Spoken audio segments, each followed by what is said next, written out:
रोमांचक सफर के पहले वीडियो में आपने ये महसूस किया होगा कि क्या ये दुनिया सच है या सिर्फ एक सपना जिसे हम खुली आंखों से देख रहे हैं, या जो कुछ भी हम देख पा रहे हैं वो सिर्फ एक भ्रम है।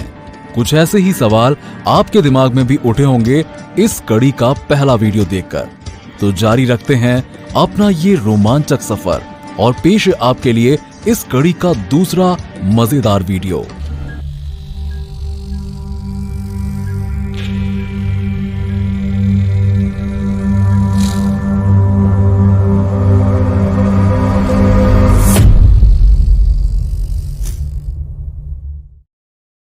दोस्तों, ये दुनिया सच नहीं है। इसे चलाने वाला व्यक्ति या फिर कहें कि जिसने इस पूरी दुनिया को बनाया है, वो हमारे साथ एक खेल खेल रहा है। एक ऐसा खेल जिसमें हम उसके मोहरे हैं, लेकिन हमें ये आभास भी नहीं है कि हम उसके मोहरे हैं।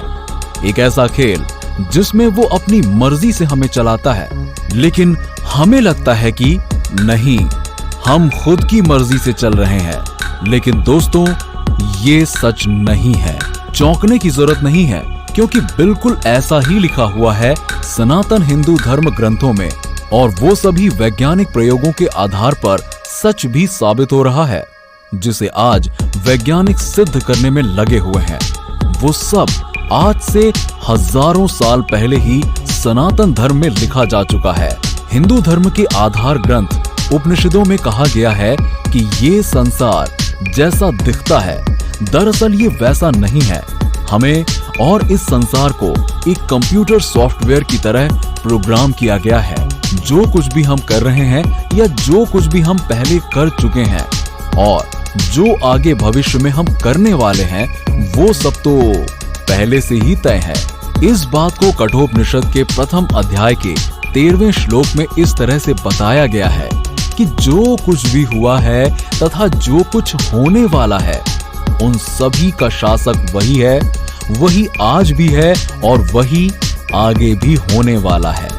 फिर इस बात को गीता में भगवान श्री कृष्ण अर्जुन से कहते हैं कि अर्जुन, पूर्व में बीते हुए भूत, वर्तमान और आगे आने वाले भविष्य को मैं जानता हूँ। तो दोस्तों, क्या दोनों ग्रंथों की ये बातें इस बात की ओर इशारा नहीं करती कि ये दुनिया एक इल्यूजन यानी कि भ्रामक है और हमें एक तरह से प्रोग्राम किया गया है? ये संसार एक वीडियो गेम की तरह है जिसे अपनी इच्छा अनुसार ईश्वर चला रहे हैं। इस बात पर पक्की मुहर भगवान श्री कृष्ण गीता के 11वें अध्याय के 33वें श्लोक में ये कहते हुए लगाते हैं कि अर्जुन, तुझे तो बस एक माध्यम बनाकर कौरवों को मारना है, क्योंकि ये सब तो पहले ही मारे जा चुके हैं। है ना सोचने पर मजबूर करने वाली बात कि ऐसा कैसे हो सकता है?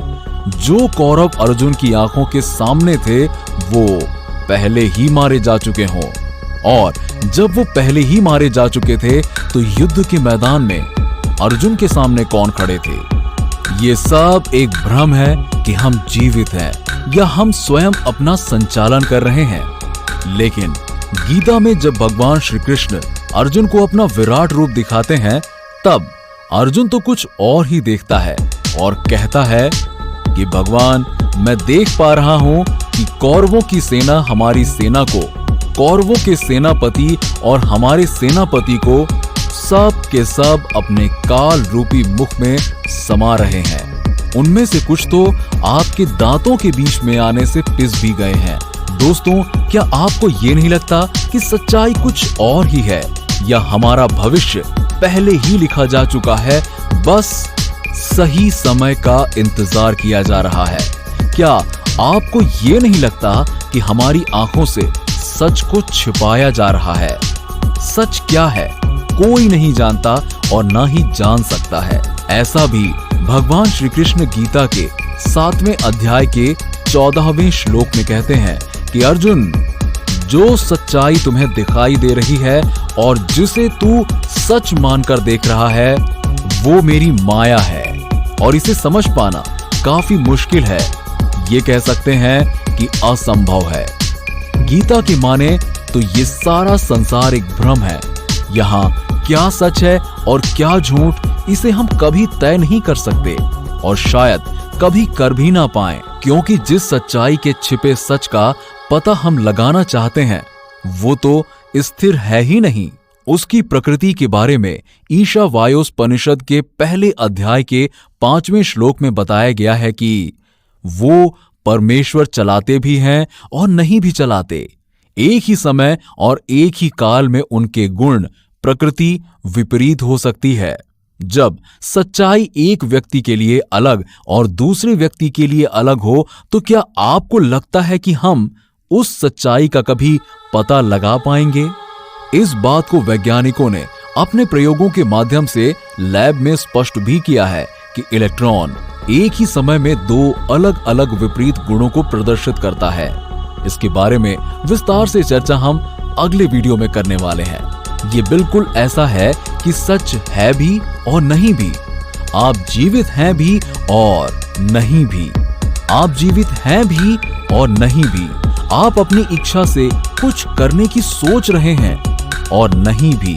आप जाग भी रहे हैं और नहीं भी। ये सच्चाई इतनी कॉम्प्लेक्स है कि इसके बारे में बताते हुए मुंडक उपनिषद के दूसरे अध्याय के 11वें श्लोक में बताया गया है कि मृत्यु रहित, दुख दैन्य रहित, नित्य सत्य परमानंद ब्रह्मा की इस विश्व के रूप में लीला करता हुआ हमारे आगे, पीछे, दाएं, बाएं, ऊपर, नीचे सभी जगह वो ब्रह्मा ही विद्यमान है। अगर इस बात को सच माने तो जो सच्चाई है या जिस ऊर्जा से ये संसार चलायमान है वो ठीक हमारी आंखों के सामने, ठीक आपके पीछे, ठीक आपके और कपड़ों के बीच खाली जगह में है। वो हर जगह विद्यमान है।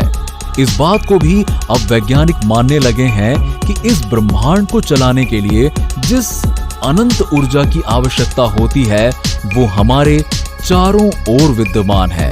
उसे हम देख नहीं सकते, महसूस नहीं कर सकते और ना ही उसे हम लैब में बना सकते हैं।